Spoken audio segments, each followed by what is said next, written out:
we come into the world not being able to feel. And so substances are a great way to hack that, right? So, we need to start really encouraging people. It's not just about stopping the substance.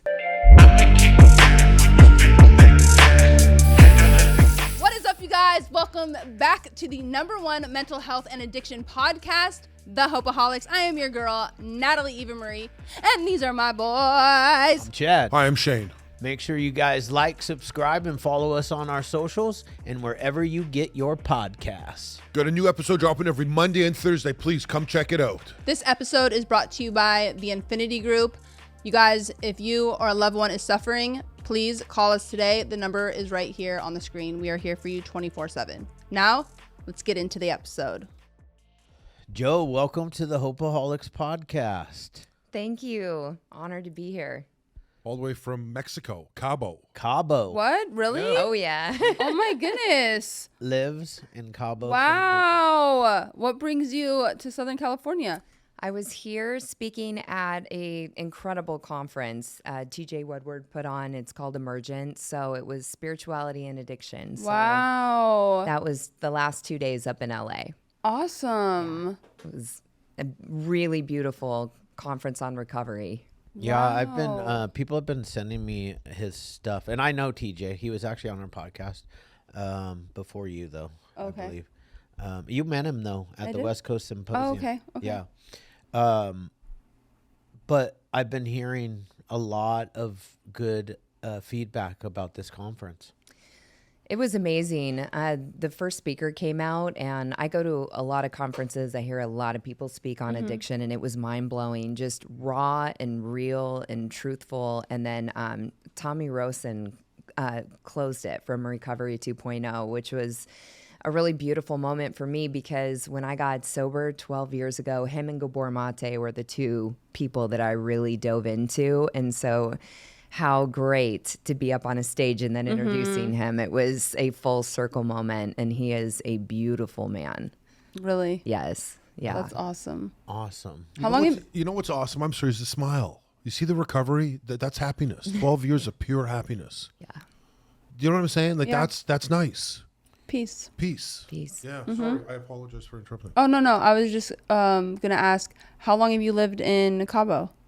So I think everybody has a COVID story. Sure. Mine was, I was a professor for 12 years. I'd been online for 5 semesters, and I was just really over it. And my ex-husband and I had a big martial arts school. Oh, wow. And when we got shut down, I knew it wasn't coming back. So it was like, let's sell everything. Literally, we sold every single thing we owned, business, building, house, Oh my all our gosh. furniture, and just went on an adventure. So we moved to Cabo. It was incredible. I love it.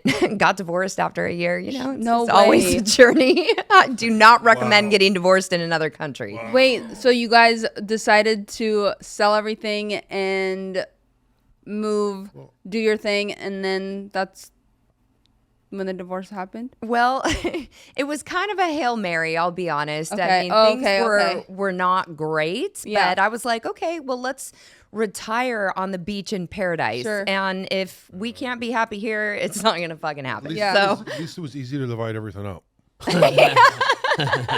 great point. Not a bad point.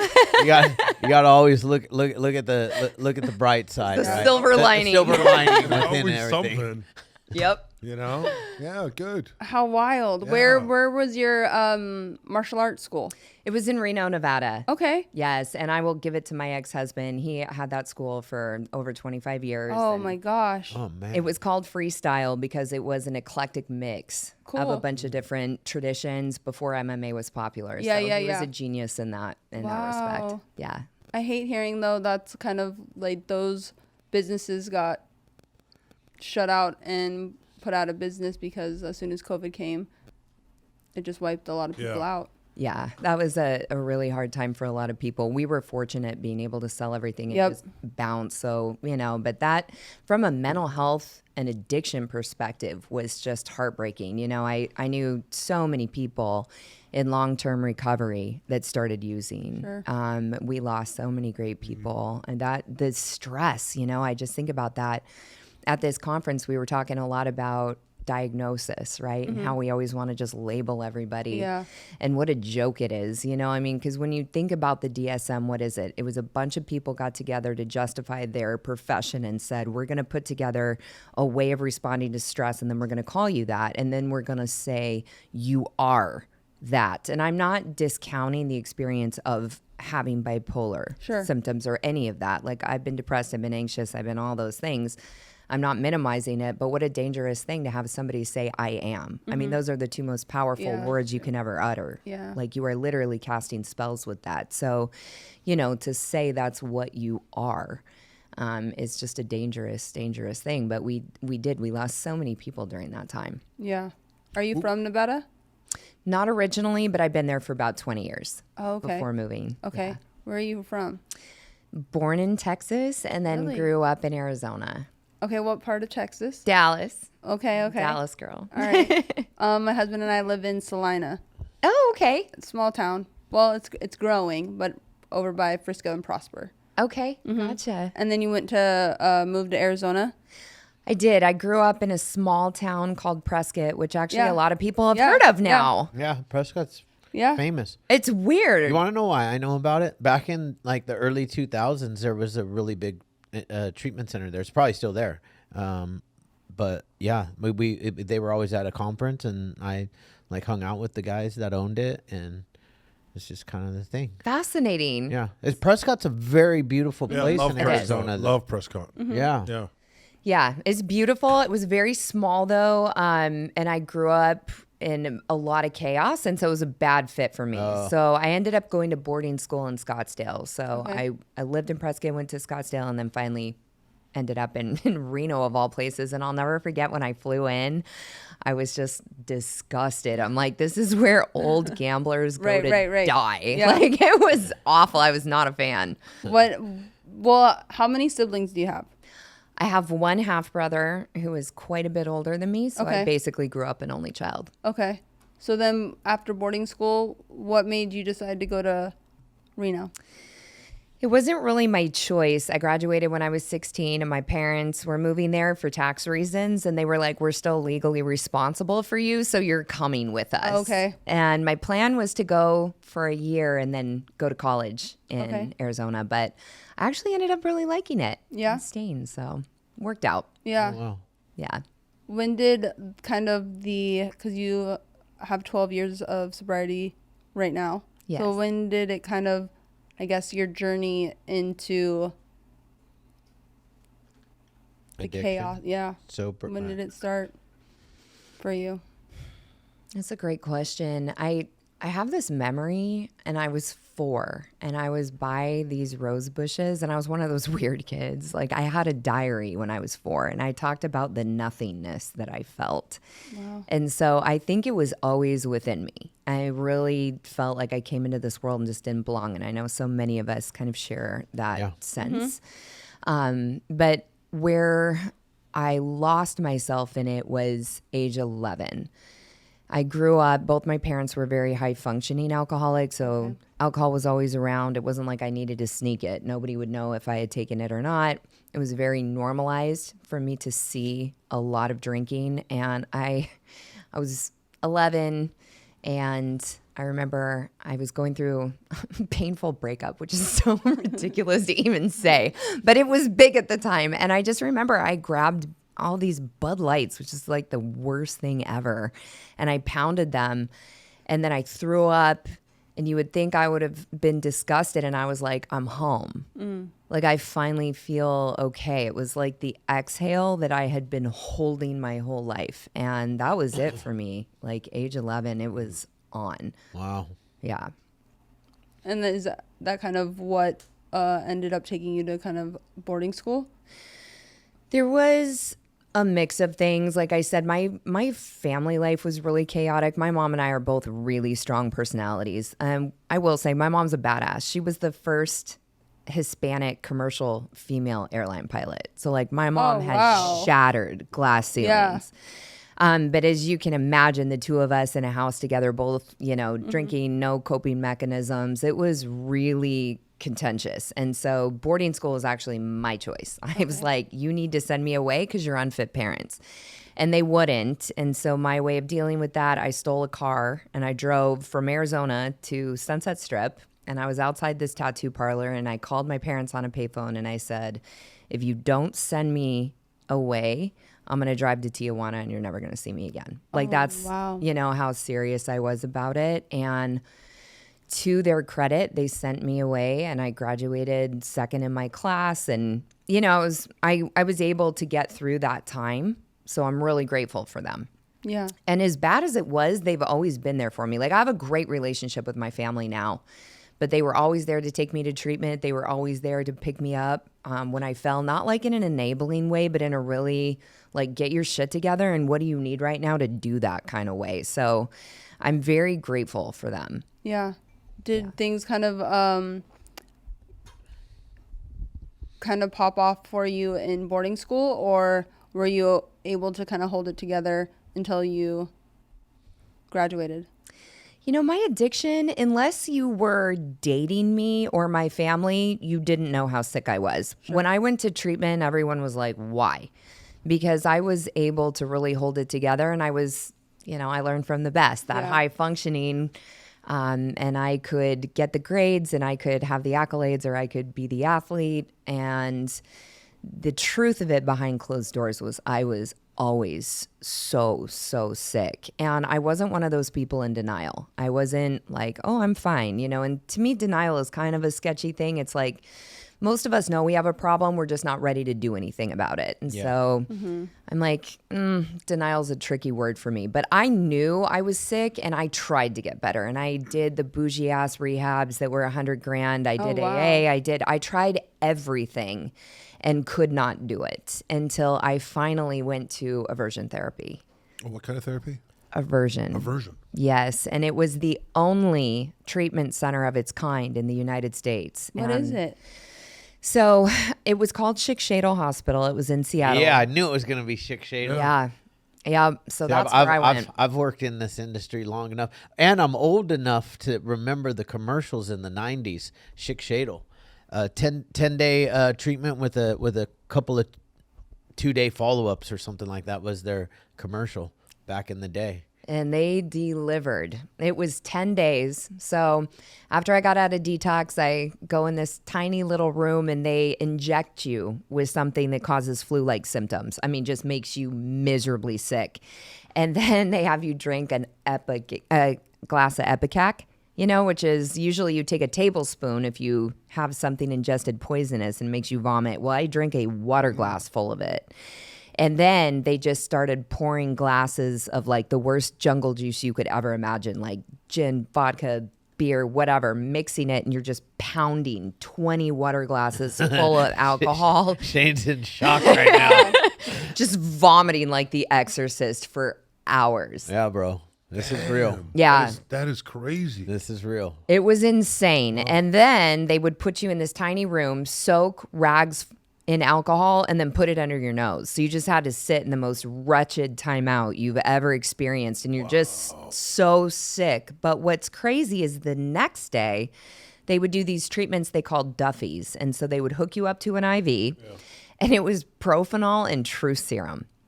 Literally. Wow. And you would wake up in another room and listen to a counseling session with your unconscious. So you don't remember doing it. Wait, what? Yep. Awesome. Yeah. Wait, hold up. Great. That's a trip. So you're sedated in your Tired. therapy like, session? you know, like Yes. And then it's recorded? Yes. Propofol Wow. is what, you know, Michael Jackson died from. So it's a fuck. It puts you to sleep. Anesthetic. It's an Yeah. anesthetic. But so they would. And what was the truth serum? Do we know what that drug was? It's literally my understanding, because when they closed, I contacted all the staff there and I was like, we need to get some investors. This needs to live on. So I got their contact information. Then I asked them, I'm like, what the hell did you guys give me? Yeah. And it's like, whatever the FBI truth serum is that was developed in those labs, that was literally what they shot you up with. And, but it was beautiful because a lot of those big T traumas that I thought were keeping me sick, it wasn't that. It was the more subtle, like moments of disconnection that were really keeping me sick. So I did some therapeutic work with it, but they also would then plant affirmations when you're in that altered state. Like you don't drink, you don't crave it, and it went right in. Yep. Wow. So I did 5 aversion treatments, slamming 20 water glasses full of alcohol, and I did 5 propanol treatments. And I walked out of there. I've never, ever craved alcohol ever again. Wow. To this day, good for you. If I even smell it, I'm ready to yak. Wow. So let me ask you a question on that. This was 12 years ago? Yeah. Wow, I didn't know that it still existed 12 years ago. I thought they got shut down. I don't know why I say shut down. Did they just go out of business?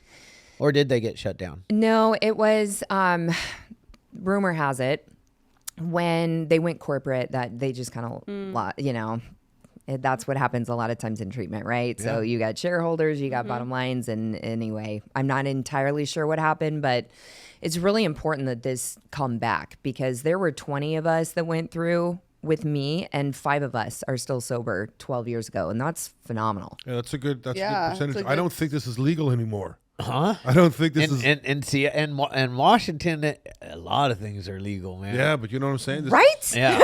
This is pretty hardcore. This was not California is pretty, soft. It's not Texas. No. Definitely not going to be legal in Texas. But I do. That's crazy. Yeah. Crazy. So 25. Wow. 25%. Wow. No, it's 50-ish. Oh, no. It's 5 out of 20. 5 out of 20. Yeah. Oh, okay. Wow. So can we go back before the Schick Shadle though? So you were a professor for how long? 12 years. 12. Oh, so since you got sober, but so before that, you obviously have degrees prior to. Yes. You're even getting sober. Yes. So college, how was that? What did you do there? My master's is in human development and family studies with an emphasis in addiction treatment. And I got basically all the way to dissertation in my PhD in education, and then just didn't want to write a 1,000-page paper and quit. Yeah. Which was actually really difficult for me. I had a lot of my identity in being a doctor. Yeah. But at the time, I was married. We had a business. I wasn't going to work in higher ed anymore. And I really had to go okay, am I still trying to please mommy and daddy and get those accolades from this external source of, okay, now the world will tell me I'm enough. Finally, maybe if I have doctor in front of my name, that will justify my existence. And I really didn't want to finish it. So it was great. And it was actually one of the most courageous things I've ever done. Sure. And I'm really grateful. My advisor at the time goes, you don't need this. You want to write a book, write a book. Mm-hmm. You know what I mean?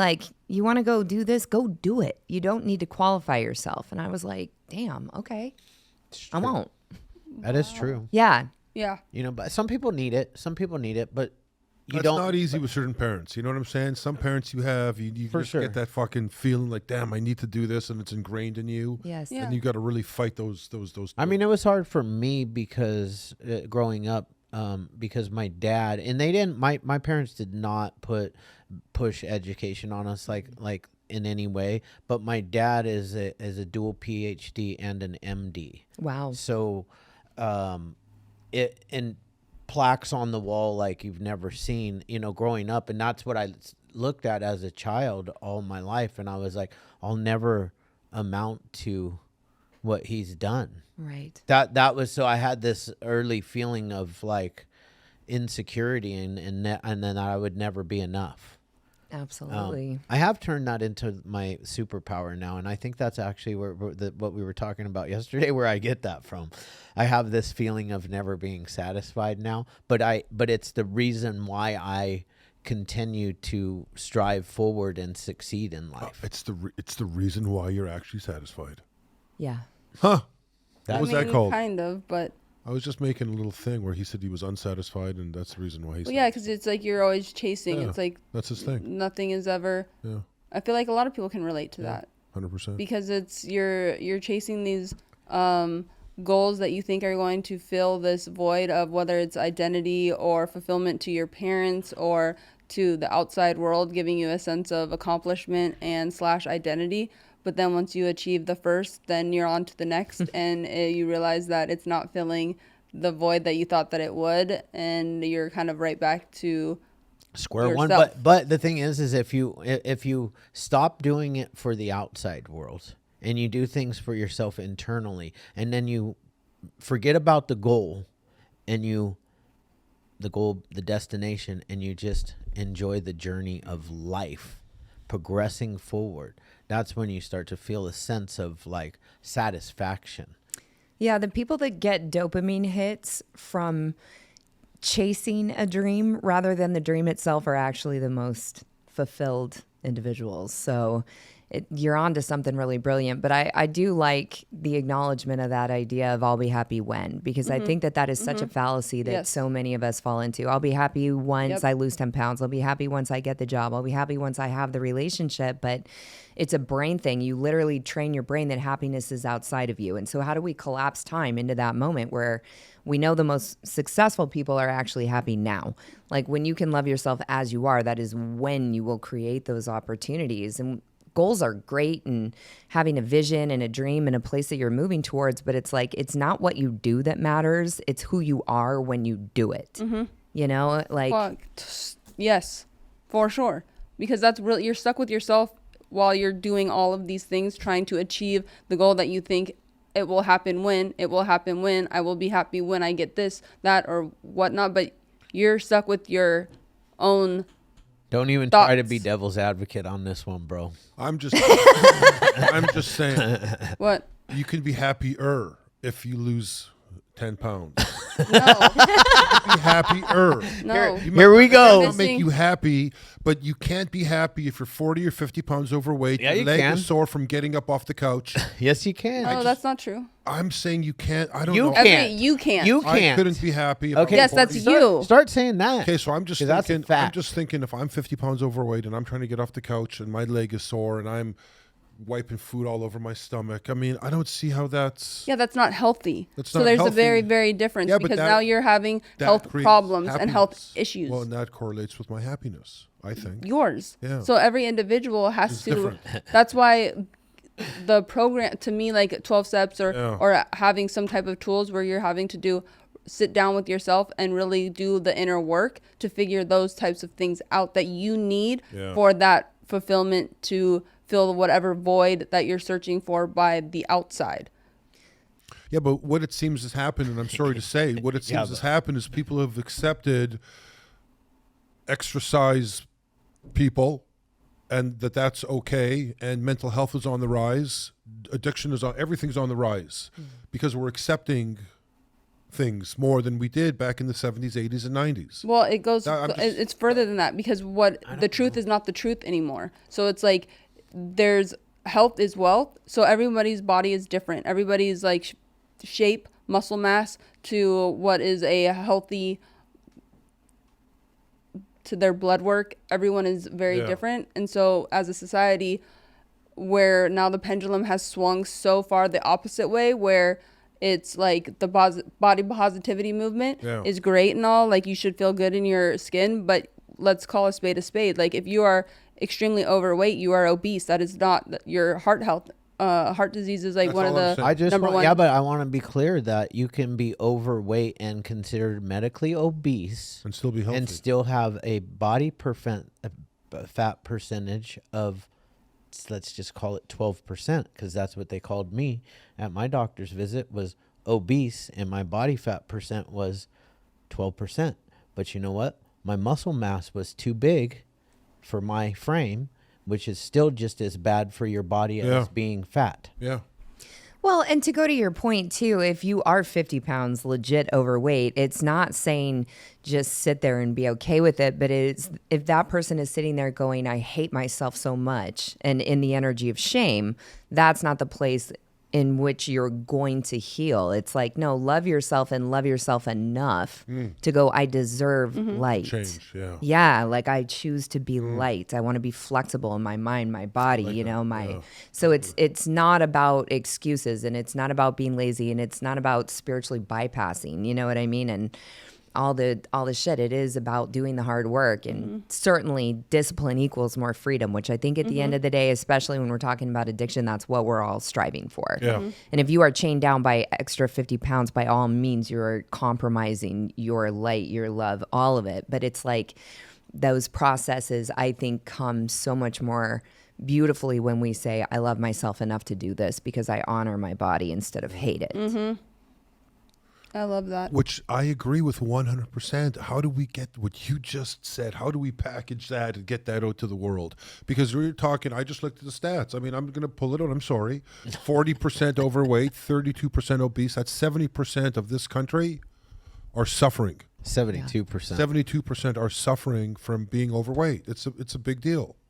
Well, we need to look at it as more, you know, like, okay, I'll give you an example. So I used to run a gym, and so we do these challenges, right? And I had this woman come in, and she said she was eating correctly.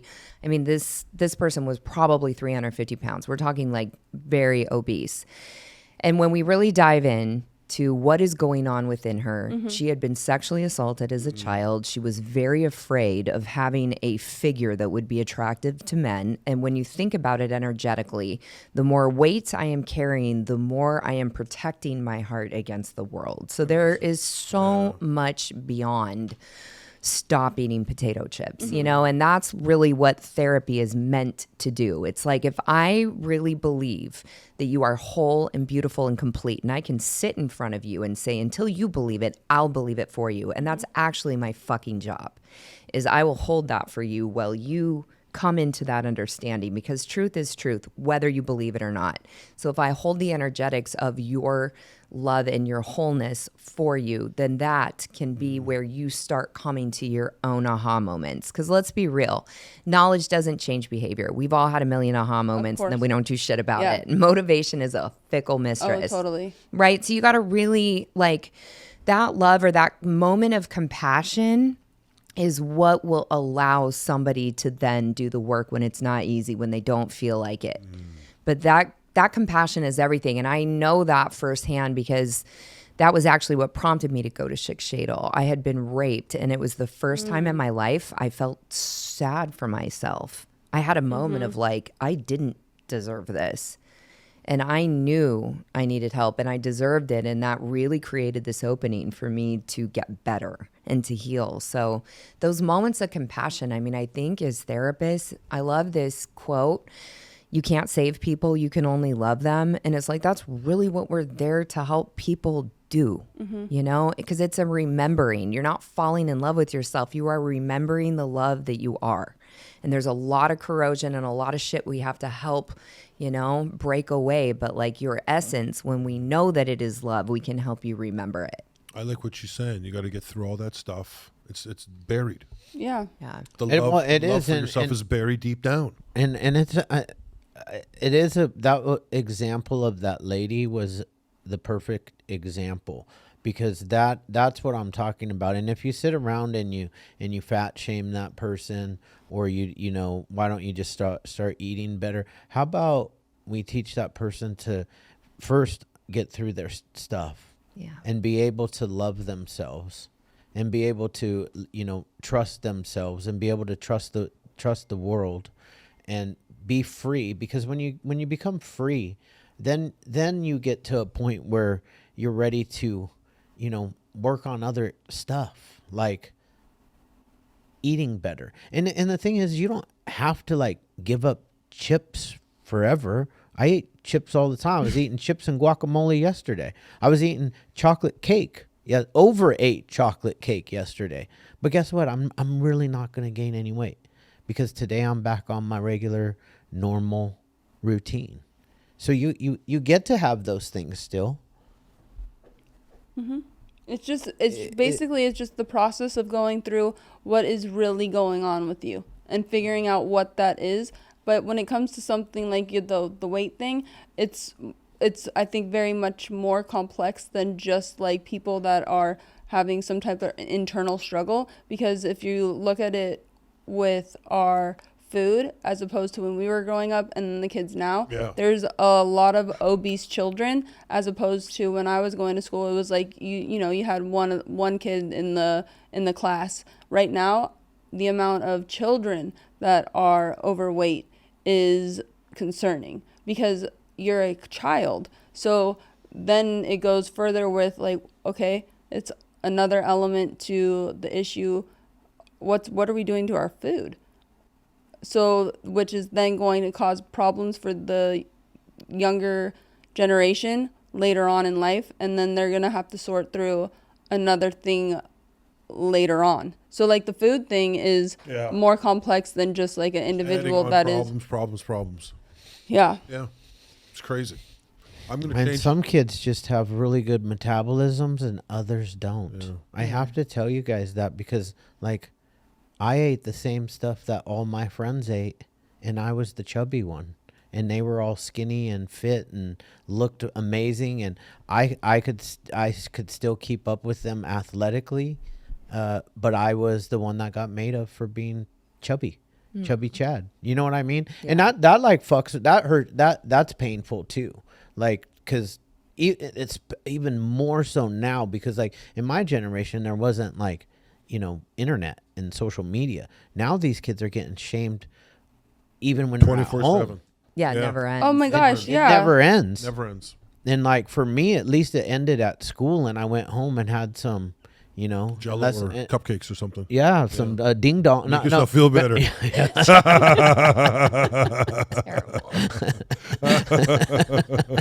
He was one of the people that was making fun of me. Flippers. Yeah, that's what they call it. Take your shoes Flipper. off. Never. Them feet look like flippers. They do. Never take. So you had the convention you were at 2 days ago. You said you spoke. I did. What was your...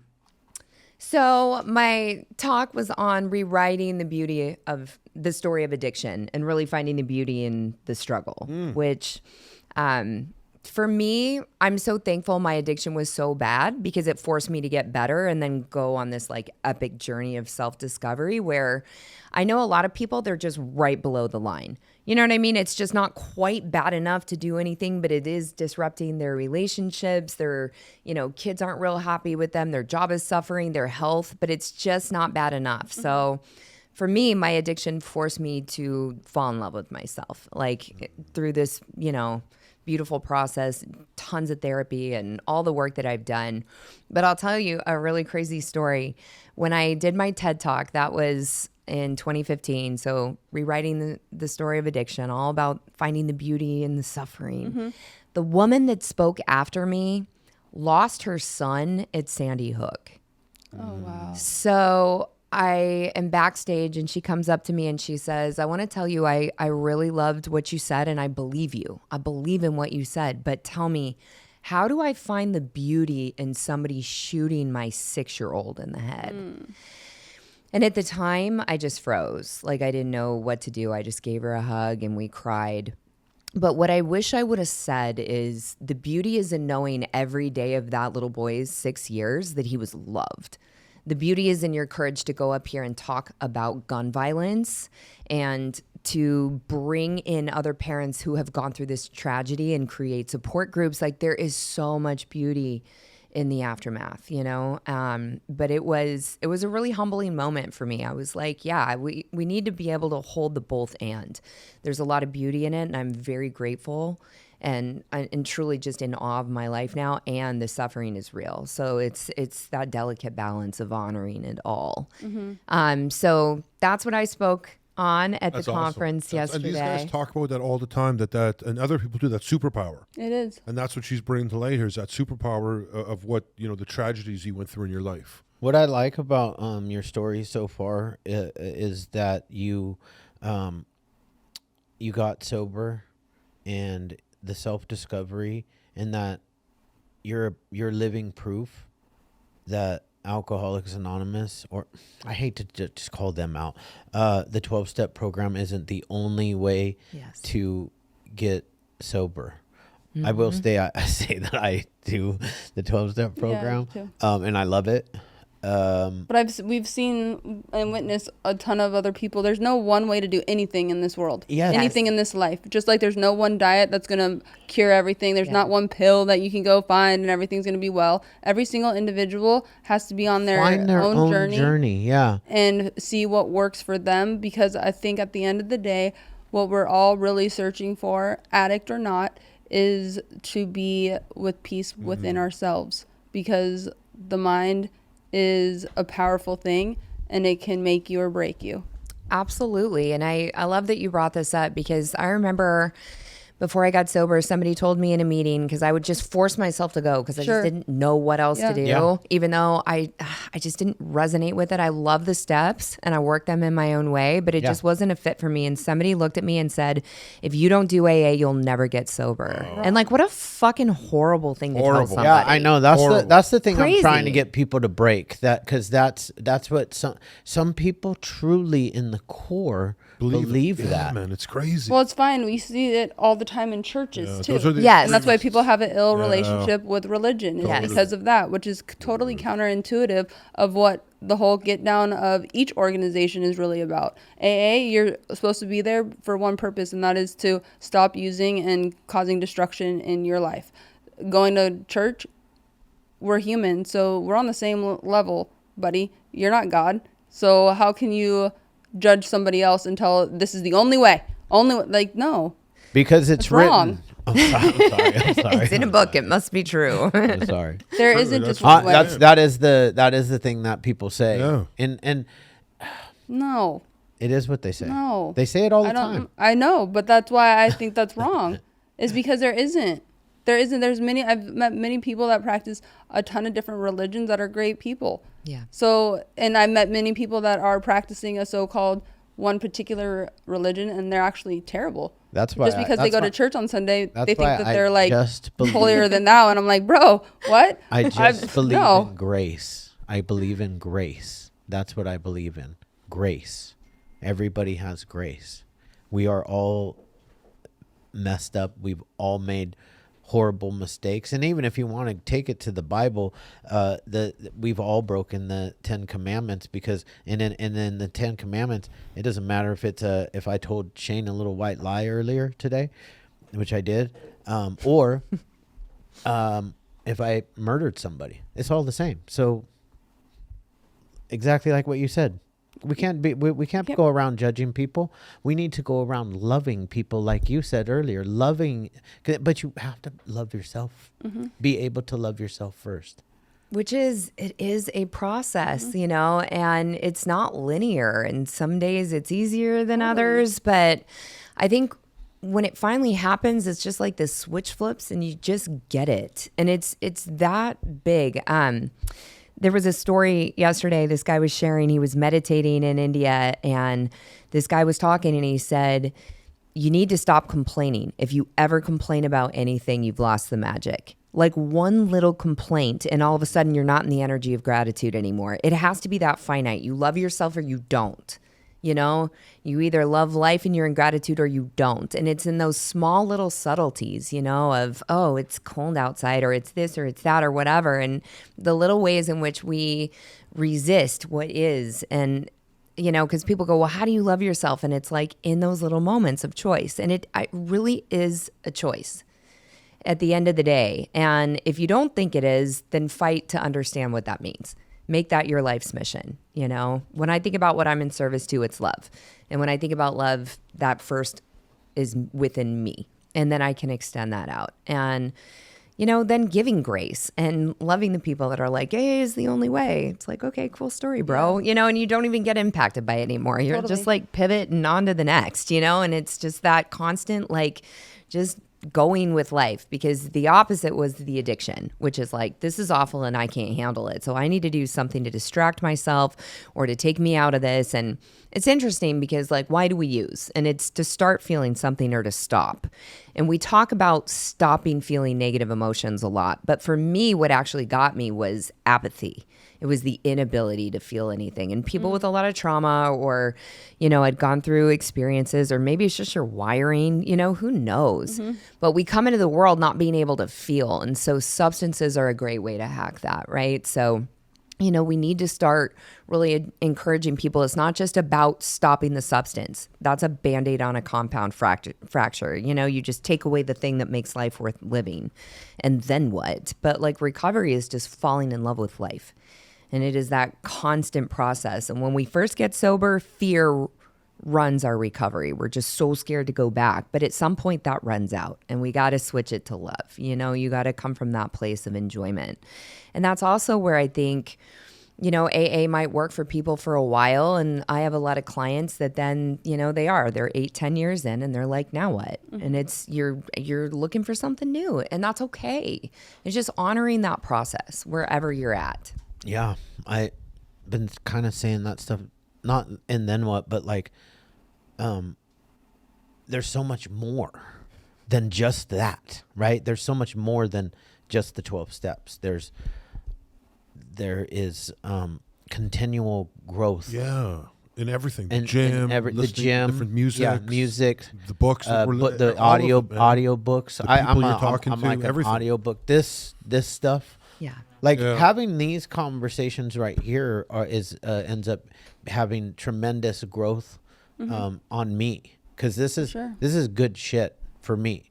I love this because I like want to know like what makes you tick now, and how you're doing it. How are you? So where was it? You get out of Schick Shadle, right? Where did your enlightenment journey begin? Because that's what it is. It really is just a journey of self-discovery. The steps are a good way to find that journey of self-discovery. But there is so much more. Yeah. And I think the AA book even talks about that. It's not trying to just be stuck right there, right? There's continual growth. It's a path. And I will say that I'm not a meeting goer. I haven't really been to meetings in the last 7 years, like 3, except for the Recover Out Loud meeting that we run, which is not a 12-step based meeting. It's a meeting for everybody to come together and just heal together. Nice. Whether you're an addict or not an addict, because the one thing that connects us all is pain. So I'm not a meeting goer, but I just, what was the thing that after Schick Shadle that you wanted to just go on a journey and really Dive in. fall in love with yourself? Is that Seek. and seek? Yeah, that inner peace. I had 2 really pivotal moments. The first one, I had taken over prevention at the University of Nevada, and I worked with athletics. And so there was this sports psychologist that I got connected with, who's amazing, works with a lot of pro athletes and Olympic teams. And so I said, hey, would you come and watch me speak and then give me some feedback? And remember, I don't know this man. Okay, when I tell you what this human said to me, just keep in mind, I did not know him. So he came and he watched me present to the baseball team. And at the time, I was dating a dude that played for the Yankees. So, of course, I dropped that. And I walked in there, in this tight business suit, hair done, the whole deal. Yeah. And so anyway, afterwards, we go to coffee. And I'm like, so what did you think? And I'm just like waiting for the praise, Yeah. And he looks at me and he goes, do you really want to know? And I'm like, yeah, actually I do. And it just, everything switched, it got real. He said, you use your looks and you lose your power. You will interest people, but you're never going to move them. And then he said the most profound thing to me. He said, there are things about you that are special and things about you that aren't. And you have them seriously confused. And I was like, okay. And it was a really, it like broke my heart, in the best way possible, because it just made me realize all of the lies and all of the ways that I had objectified myself and all of the false beliefs that I had taken on. It was a moment of clarity for me. And I was like, I need to know what this means. And I need to know how to do it differently. I want to enjoy, my beauty or success, or I want to, chase dreams, or I want to be with all of it. But yeah, there are things about you that are special and things that aren't, and you've got them confused. So I went on this mission. I'm like, I need to know what I really am, who and what I really am. And that started my spiritual journey. And then in 2016, I was really called to ayahuasca, and I was deathly afraid to do anything. I'd been sober now for 3 years, and I was so scared to do anything that would potentially throw me back.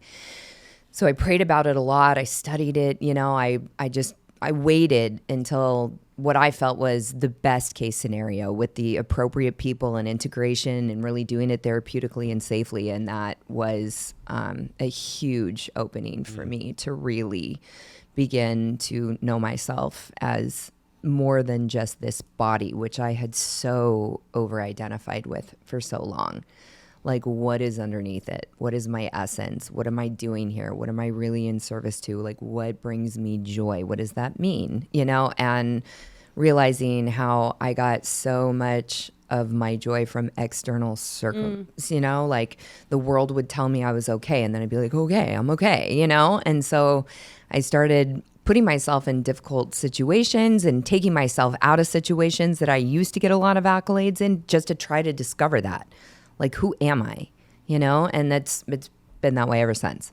And I'm still doing it all the time. And sometimes I forget. And sometimes I'm like weeks in and I'm just like, God damn, I forgot again. And I got to pivot. So I'm not like by any means saying I've mastered it, but it's fun. Sorry.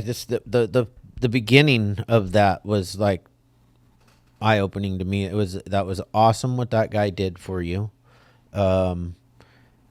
I want to know what you learned from that. What was it that he gave you? What were the things that you got from his feedback to you? So much of it was his courage to say it. And this is what I really want people to start doing. If I could just see the world differently in any way, is when you really have the intention of love, say the hard thing. You know what I mean? Because even though I didn't know this man and I didn't like what he was saying, right? I knew his intention was love, and I knew that he wanted me to be better, and I knew he wanted me to be of service, and I knew that he wanted to crack me open in a way that I could then really step into my power. And it was not even so much what he said, but just the courage to say it to me that was so transformative. Because in that moment, I was like, I want to be someone that can do that. Yeah. They can love someone enough to have those hard conversations. I want to be strong enough to really hold space, and show up and point out that cognitive dissonance. So much of it happened just in the moment that he said it to me. That was so transformative. I had never had anybody call me out before, ever.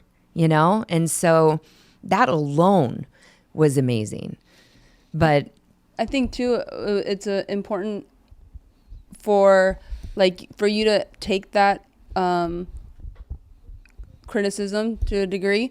You obviously, he was well respected to you. So you respected what he was about to give you, and he gave you his truth. Because sometimes people will get told certain things, whether it's criticism or not, from other individuals that they should not be listening to, So I feel like in your subconscious, whatever he was telling you, you already kind of knew. It just pushed you to take your journey further. Yeah. I mean, he was beautiful. Yes. He was telling you that your mind is more powerful than your looks. Well, and Golda Meir, she was the Prime Minister of Israel. She was a hideous looking woman. She had stated that her political career and her leadership was so great because she'd never had to worry about anything externally. Yeah. That her looks took care of that for her. Yeah, I remember you talking about this. Yeah, she before. focused on her life and her education and all that, and love and peace and being a real leader, and she didn't have to worry. So I really respect Yeah, because, I mean, it's obvious having this conversation with you that you're a highly intelligent woman. Very. I mean, that's why that's why things were a struggle for you. I mean, you acted, you pulled a freaking maneuver by stealing a car. How old were you? 14, 16? 15. 15? Mm-hmm. Weren't even old enough to drive? To that takes high intelligence to do something like that. But society, you know what society sees that as? rebelling. A derelict. Mm-hmm. Yeah. Yeah. Like, And I'm like, a- yes, I am. Yeah. you know, it's an out of the box thing, you know, and like, do you want to be like the 99% or do you want to be like the 1%, you know?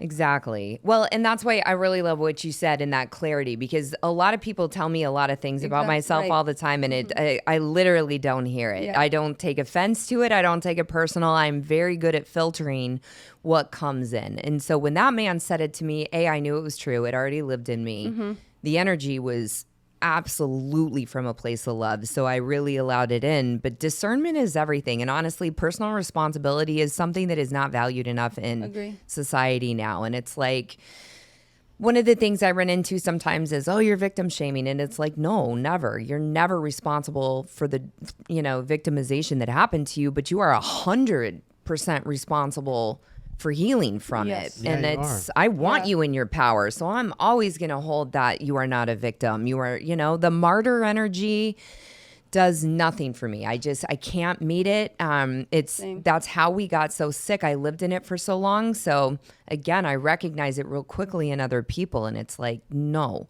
the trickster. I mean, we were talking about this idea of resilience earlier, and I read the most beautiful distinction. Resilience is I will survive. But grit is fucking bring it. You know what I mean? And they did all these studies. They looked at all these CEOs and they're all under stress, right? But they looked and they go, why do some of them have cardiac issues and, their health is compromised because of the stress and the others don't? And that was the one indication of you can really handle a lot of stress and survive in it is grit. So that has been what I have been in devotion to. Just how am I going to keep developing that within me? Even when I got divorced, it was a nightmare.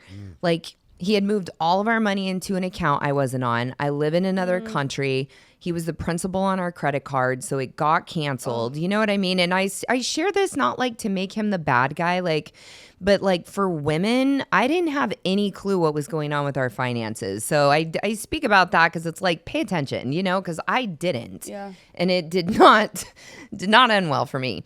So I'm sitting there in Mexico just going now what? You know what I mean? And you can fall apart in those moments or you can get crafty, and it's you just have to. And I value that in myself. And that is one thing that helped me get sober. And that's what I love, finding other people that do that as well. And I think we just got to all keep acknowledging and honoring that within one another, because that's it. It's don't just survive it, thrive in it. Yeah. Make it fun. Yep. Absolutely. That's the animal way, though. In the wild, when you have a mama bear and she has cubs, if there's any problems, she's fighting to the death. She's, and that's natural. Animals have natural grit. This is what I'm saying. So we should. Only the strong survive. But it is. And the one thing though that is different about humans is that we all have the potential. Yeah. To be strong. Yeah. You can be the smallest, the littlest, and be the toughest and the baddest with the most grit and tenacity and the will to never give up and be a badass. I don't know if that's always the same in the wild, but it is one thing about our brain. It's consciousness. Yeah. And it's cooperation. And that's the thing And that's misunderstood about all survival upstairs. of the fittest. Yeah, Yes. it's all upstairs. I always like it when somebody can agrees with you. Just finish my fucking thought, bro. Because I actually don't have the higher education, so I went ahead and quit. I quit before I got started. You made it to your doctrine. I was like, fuck that. I'm doing it my way. Yeah, but look at your way. Yeah. Worked out real well. And I have a lot of student debt. So who's the smart one? And no fucking degree. And that's what I'm saying. There's my way. dad had a lot of student debt too, man. And he didn't finish school till he was 38. I was like, Dad, I already did this. You're on your second company. You're like, that's a nice piece of paper. Yeah. Once again, there's no one way to do anything. There's not. There's not. And I like what you said. Personal accountability is huge. And if you're going to stay in your victim mentality, there's no solution there. You just want to sit and have excuses and be miserable. Excuses? I can't work with that. It's like, you got to move. Like, yeah, I'm okay. Of course, bad things happen, trials and tribulations. Life is hard. Life is not all peaches and cream. So when bad things happen, you can, like, sit in it for a sec, and then you gotta keep it pushing. Like, you gotta be relentless in whatever it is that you want. And whatever it is that you want, I'm pretty sure it's you have the self-confidence, the self-esteem to value yourself at a level and a degree that is higher than you. A lot of times you sell yourself short, and it's like, you need to step out of that and into what you can be and what you want to be, even if you don't believe it at the very beginning. You don't have to believe it. You just have to move. And that's the hard part. A lot of people are stuck because it takes a lot of work, and it takes a lot of discipline. And that's why I agree with you. Discipline equals freedom. I heard Jocko says it all the time. It was fucking Jocko. Yeah, I heard it yesterday. Yep. I heard it yesterday. I was listening to Motiversity, and it was a Jocko speech, and he said discipline equals freedom. I remember I was pulling in right here into the parking lot when it happened. Well, and there's a way to grieve with reverence, which I love, because that's what you're talking about. It's not that we don't feel that. That's addiction, It's the exact opposite, that we hold ourselves with such regard that we allow ourselves to drop into our pain, but again, with dignity. And that's how we feel it. We move it through our body. We have a compassionate witness to hold space for it. We lean into the people that we trust. And it is true. You are the sum of the 5 people you spend the most time with. And so it's like, whether it's a therapist or finding, friends, who's your partner, like, this shit matters. Dude, I say that all the time, because as I get older and just like what I see and what I've seen, the power in who you choose to be your partner in life is one of the biggest decisions you can make, because they're going to help you rise or die, or they're gonna hold you down and push you down. They're gonna Don't get big. You might leave me. They're gonna do all worse. of the things. They're gonna kill you. I had a buddy. He had a cancer, 87% recovery rate. He was going with his wife. They just had a baby. Baby was like a year old, till the day he died, and he died from his fucking cancer. He said, she killed me. The stress. I swear to God. What? She gave him so much stress. They went through divorce, custody battle. He said, so what you're saying is real. The partner can either or kill you. She killed him. Right to the last day, he said, man, she killed me. I had 90% success rate. Oh my God. And the stress she gave me, she killed me. Right to the last minute. That's horrible. Actually, what I'm saying. I will say this, though. He killed himself. Well, however you want to look at it. I do. I will, because you haven't met her though.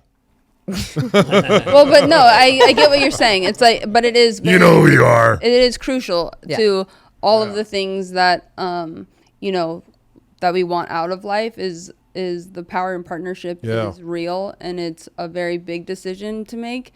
And the counter to your story is, I look at my parents, and my dad should have died when I was 15. He's only alive because my mom is a motherfucking rock. Nice. Like, their partnership is wild. And obviously now they're a lot older and a lot of health issues.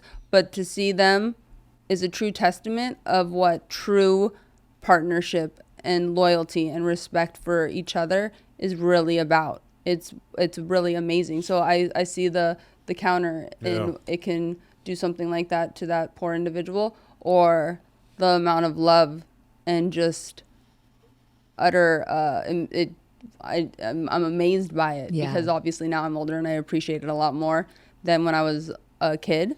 Is incredible. Yeah, that is the real medicine. I did hear a quote once, though, from Eckhart Tolle that really shook me to my core, and it said, relationships don't cause pain and sadness. They simply expose the pain and sadness already within you. And when you think about the truth of who you pick as a partner to be your mirror, right? Like, obviously this person's super unhinged. So that becomes the question of, like, why did I choose somebody that was so unsafe? And so it's really beautiful when we start doing the work.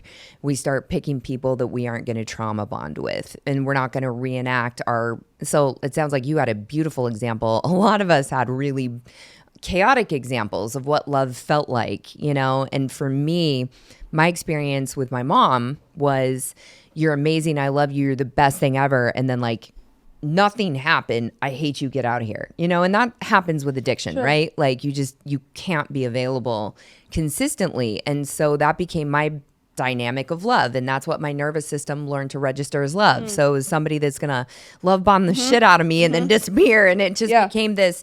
And then suddenly you got to just find those patterns and go, okay, if this is really a projection of what I believe I deserve, that's who I'm dating. Wow, I have work to do, you know? And it's that ownership. And to me, I think it's freeing. Yes. And again, people that go, oh, you know, you're attacking me. It's like, no, this is liberating. This is so freeing. It's your choice. You can do something about it. Great. Yeah. Yeah. I feel you.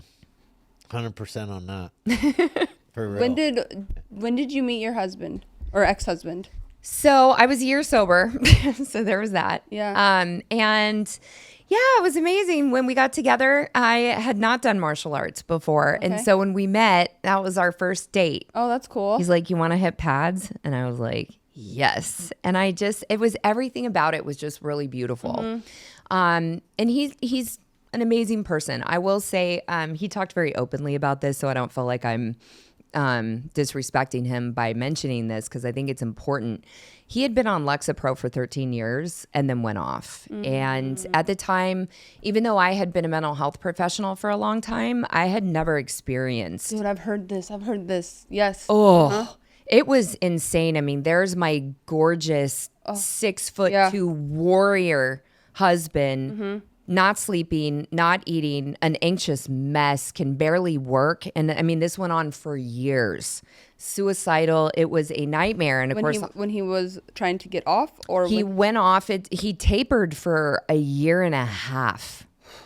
And and he never recovered from it. There's no other way to say it. I mean, there was a lot of those tendencies already within. I think some stuff was just exposed, but those medications are exceptionally powerful. And again, I'm not here to tell anybody what they should put in their body. I'm for anything that improves quality of life. But I do think we really need to be looking at those medications as a last case resort, because people will come in with like going through a divorce or a death, and you should be sad when those things happen. There's not a way to medicate that, because let's be real, if there was a happy pill, we'd all be on it. It doesn't work that way. And so you're suppressing the good and the bad.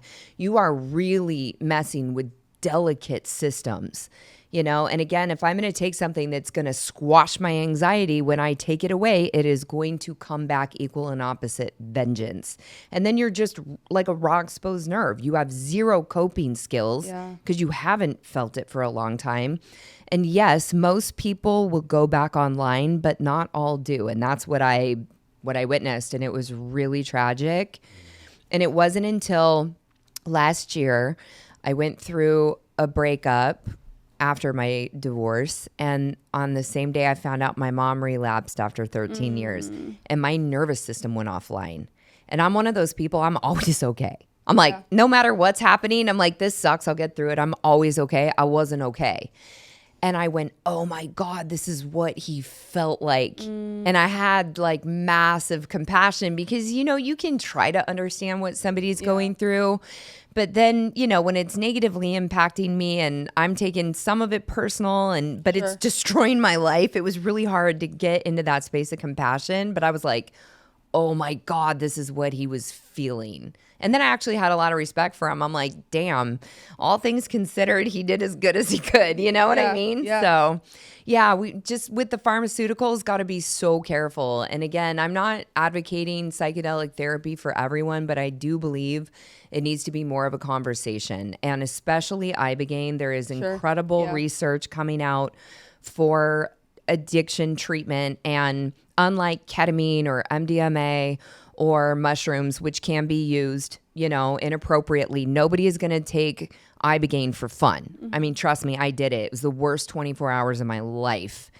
But what it did for me is I laid there paralyzed for 24 hours. I thought every negative thought I've ever had about myself. It went through the file cabinet of everything I've ever done wrong in my life, and I had to just sit there and relive it. It was the most hardcore 12-step work I've ever done. Yeah. And I had to just sit there and listen to what a piece of shit I was for 24 hours. But I'll tell you, a few days later, I was sitting on the beach in Nicaragua, and I was like, oh my God, my mind is quiet. You know, there's that second voice running all the time. I call her the bitch in the attic. Yeah. She looked at you weird. What are you wearing? You know, never shuts up. I was like, it's gone. It was almost like I gave that voice center stage and listened for 24 hours that she finally went away. And that was 4 months ago. It's still not back. Like, I can torture myself. Fine. I still, I'm not saying I don't have negative thoughts, but that unconscious voice, shut up. And so for addiction treatment, wow, how healing. The other thing it does is, you know, if you need 8 buckets of dopamine just to feel whatever, it eradicates half those buckets. Like, it resets a lot of your receptors. And I was sitting on the beach and I hadn't taken my phone out for 5 days. No social media, not looking at dating apps, any of the things that I'll use to distract myself, gone. No compulsion to do it. It was really interesting. So again, not for everyone, but I'm excited to see more of the research on it because we need options. For sure. I like that because, you know, it goes along with what we're saying. There's no one way to do anything in our life. And I know a lot of people that have done exactly what you experienced, and they had the same experience. A lot of our military, like I know a couple of guys are from the SEAL team that had a really difficult time once they left, and then couldn't just get back to kind of like civilian life, and then went on that experience and were completely, I don't want to say transformed, but kind of, because they carry a lot more than a normal individual. So they come back home with a lot of shame, a lot of same emotions that a lot of addicts and alcoholics carry along with them as well, except now it's another level, another degree. Yeah. So, you know, it's definitely something that is interesting, and I'm glad that it is getting at least talked a lot more about, because a lot of our military struggle big time when they come back home. Yeah. And having that option is great. Well, you know, the drugs, everything is worse, right? Especially in America. We can go, you know, we can go to the drugs. The drugs are way more powerful. I've witnessed it over the 24 years that, or 24, 25 years that I've worked in addiction treatment. I have witnessed the difference in the mental health issues that come along with the addiction. Much more powerful. The fentanyl crisis is insane, right? I was always against these types of things in my younger days, but as I've gotten older, like I have witnessed, I've witnessed ketamine treatments reset people's receptors in their brain, just like what you were talking about. I've witnessed it happen. I've seen people's, neuropathy pain get healed from the reset of the brain. So, I'm all for stuff. I'm not for I'm not there yet with other psychedelics, being used only because they're abused. Anything in a clinical setting, though. I agree with what I think that I like. You can't just hand somebody a bag of mushrooms though and be like, it has to be like, you're gonna microdose. No, anything's because they're not gonna microdose. They're gonna dose. Yeah, and I'm pretty sure the experiences that you're talking about are like where you're with certain individual, like what, I don't know if they're called shamans or whatnot, but it's a dedicated X amount of days you're with. Is ibogaine in a clinic or is it? This one I was actually with a facilitator at his property, but I did a boga, which is the natural derivative. If you were going to go to treatment for it, you would go to an ibogaine clinic and you would need a medical staff. But you're exactly right. It's setting and integration, because you can have these profound experiences, but if you don't have ongoing therapy to help you anchor that in, then you're just chasing another high. And so it is really important that this be done with that intention. For So sure. that's what, just to clarify, that's what I'm talking about. I'm not talking about like here, go home and do this, because you could also have adverse, like, it's a very crazy experience from what I understand. Yes. And it's really good.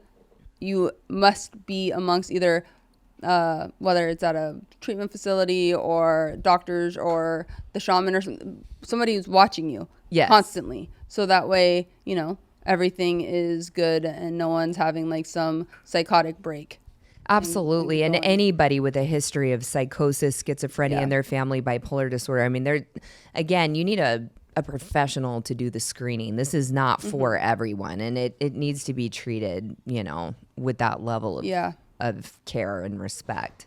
Which I think it brings back to the point of the antidepressant and like Lexapro, where it should be held at the same regard. Yes. Where right now I know a lot of people young kids that are going on antidepressants, and I'm for whatever, for the healthy well-being, whatever is best for you, by all means. But it's very much given out really easily, and just because it's just getting distributed without having what you just said is how dangerous it is. Right. It's big pharma. And the thing is like, can we first try, especially with kids, can we try food first? Because sunlight, exercise. The food that we eat in America is so bad for us. It's not food. It's illegal in most countries. So can we start there? Like, I agree. Start your children on a healthy organic diet. And I mean, I'm saying this shit now. Yeah. As your kids are growing and out the door. Well, no, I'm saying this now. But 5 years ago, I was like fucking laughing at the world, saying I'm just gonna eat whatever, fuck off, until I started eating organic. Yeah. And I started changing the way I eat.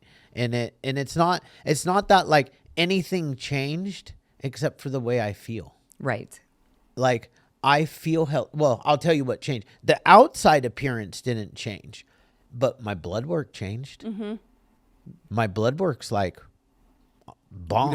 Who dat? Like who dat, man? Who is this 50-year-old dude? Because like, this is the same blood. My blood work looks like it did when I was 29. Nice. That's how it looks. Yeah. So can we start there? Yeah. And start, because we've had people on the podcast, and in the beginning I was like, what are these people talking? Because I didn't start doing this until like November of last year. So, and when the first people were on, they're like, oh, your gut brain connection, and I was like, what the fuck are they talking about? I was thinking a lot of it was just like ridiculous. I took the seed oils out. I did all the stuff. Nice. I did all the stuff. And without any medication, my blood pressure is perfect. My blood work is freaking off the charts amazing. And that went from being bad. My blood work was bad. My blood pressure was high, So can we start there? Because all of those things, getting my blood and everything back to normal, I feel great. Yeah. And I'm so thankful. See, I did this because I didn't want to take a blood pressure medication. Nice. And kind of like, because that meant to me that I was old.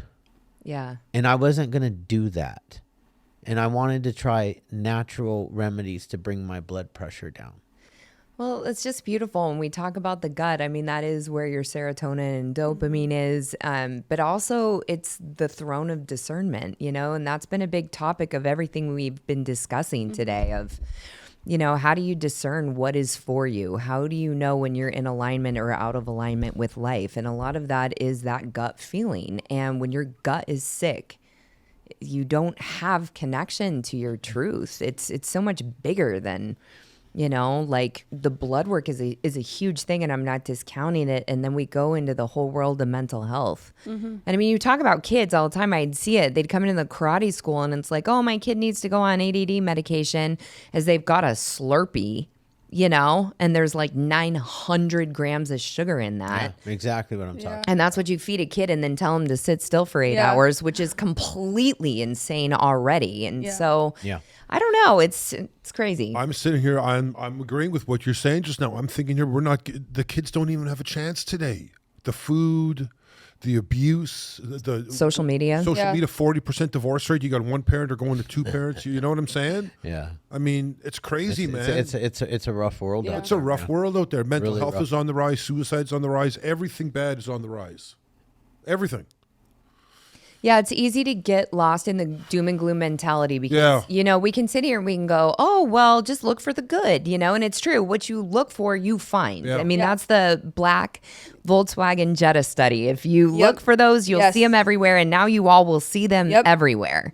So we need to be looking for what's right and, again, honoring what's wrong. And so as we see this rise in things that are awful, we need to lean into the things that are going well. I heard at the conference yesterday for the first time in a decade, fatal overdoses are down. So Narcan is working. Like there are things that are shifting and helping. So it's like we got to lean into these little wins, and all we can control is the space immediately around us, So as I keep doing my work and as I keep being a mirror to other people, of their own love and their hope, it's like turning off the news, staying away from, that noise. We are getting programmed. We are, it's a frequency, so we've got to be diligent and discerning with what we allow in and what we choose to shift our energy to. And it is crazy. And we do have more kids committing suicide than ever before. And that is actually happening. That is a real thing. And we also have some of the most incredible children ever coming into consciousness. I mean, I was with a woman yesterday and she's showing me a video, and it's her 6-year-old meditating. And he's actually the one getting the parents. Like, so as we've gotten so destructive and sick, I almost think there's going to be this counter surge. And I saw it a lot at the university. People would talk about how entitled and lazy and awful these college students were. That was not my experience. My students were amazing. They were smart. They were interested. They were curious, which to me, aside from grit, curiosity is the best thing you could be, because all of a sudden it's like, let me learn. I will change my mind. I will be the person that's like, what is paleo? That's a crock of shit. Yep, I am on board. Like it's amazing. And I actually have a lot of hope and faith in the generations coming up. And it is sad, and the social media and all the stuff that they're going to have to overcome. But again, if we really believe that challenges are opportunities, then they got a lot of opportunities. You know what I mean? Truly. And I think that they're going to just get so sick of the bullshit that they're just going to do it different. That's my hope. Pendulums always swing. They do. They always swing. We haven't destroyed the world yet. No, we have a shot. It's not too late. But you know what's crazy is Dr. Zach Bush was talking about this, and it blew my mind. There are tribes, Aboriginal tribes, that consciously started breeding themselves out 30 years ago because they were just like, Zach Bush. Yeah, I didn't know that. Oh yeah, he's a medical doctor that is Why did now I not him. know that? Oh, anyway. It's a beautiful story though, because their whole thing was we're going to consciously breed ourselves out, and the way that they bury the bodies and the intention and the prayer that they have around the death of something more beautiful coming in its place. I'm not there yet. I tend to believe that we still can turn this ship around, but even that, like you could even take, okay, worst case scenario, it's over. 6th grade extinction's coming. Again, how do we do it with dignity? How do we go, okay, well, our time is up. Let's stop resisting. Let's honor what is. And how do we lovingly, pray for what's to come? Again, like there is always a choice in how we resist or we flow. Yeah, I agree. I agree too. 10% of the community has that. 90% are looking for it. You know what I mean? Only takes the 10%. This is what I'm saying. It's a bad. We got it. Yeah. Well, I think the It only continuous takes the conversation of putting to bed this fallacy that whatever you see on social media or certain people's lives that you possibly envy or whatever is going on, you know, social media is an amazing tool. However, everybody that is so-called either successful, peaceful, etc., it's work. It's a daily practice, and you have to have a pair of balls and literally work for it. Like, you can't just sit there and think that you can take a pill or the dreams and all the things are going to come to you. Like, no, you have to like work to feel good. You have to work and figure out what that is. Like, it's not something that is just going to be, if you wake up and you're not feeling good, that's okay. Everybody's going to feel like that. Life is peaks and valleys. You just have to learn how to kind of navigate that so that, you know, you can hopefully stay a little bit like this. And you can't enjoy anything if you don't go through pain and suffering, because you won't even understand when the beauty of joy. So you just have to put your little seatbelt on and enjoy the ride and dig deep, because that's what there's no easy way out. There's no easy answer either. Like, every individual that I have encountered that has the knowledge and peace and self-awareness as yourself, it's the same thing. It's a constant journey, and it's going to ebb and flow, and you have to navigate because it's going to kind of shift sometimes, but you continuously are working at it daily. And then being self-aware of certain little things that pop up, and then change, shift. Like, no one's going to feel freaking amazing and on cloud nine every single, I mean, I wish. It's amazing. Well, but even that, how boring, right? If everything was just always good all the time and there weren't any idiots and there wasn't any problems, it would be like a video game that you just always pass every level. And what's our favorite you wouldn't stories? Play it. What's our favorite stories? What's our favorite movies? Yes. I know mine are. Mine are the one where it's either the what is it called? The I'm searching for the word. Oh my gosh, it's a sports analogy. Gangster? The underdog. Thank you. Like the underdog story. Look at Rocky. You know, it's like the triumph, the struggle, the grit. You get down, you get broken, you're crumbled, you think your life is over, or you're not going to make it, or you're not going to get the, or you get told no, or whatever it may be. The self-doubt, the things that we are constantly told all the time. You have your moment, and then you grind. Yeah. You grind, and you crawl, and you scratch for that triumph. Every amazing movie has that arch. Yes. It does. Even like professional athlete, look at Michael Jordan. He got cut from the basketball team. Like, if he let that one little thing let him go, like, done. He wouldn't have succeeded like he has. Look at Tom Brady. He was picked last. 199 or 196, 199. 199. Homeboy has 6 rings. Yeah. Or 7. Like, you know what I'm saying? Like, every... Huh? Was that the train? Or an earthquake. Oh, jeez, all right.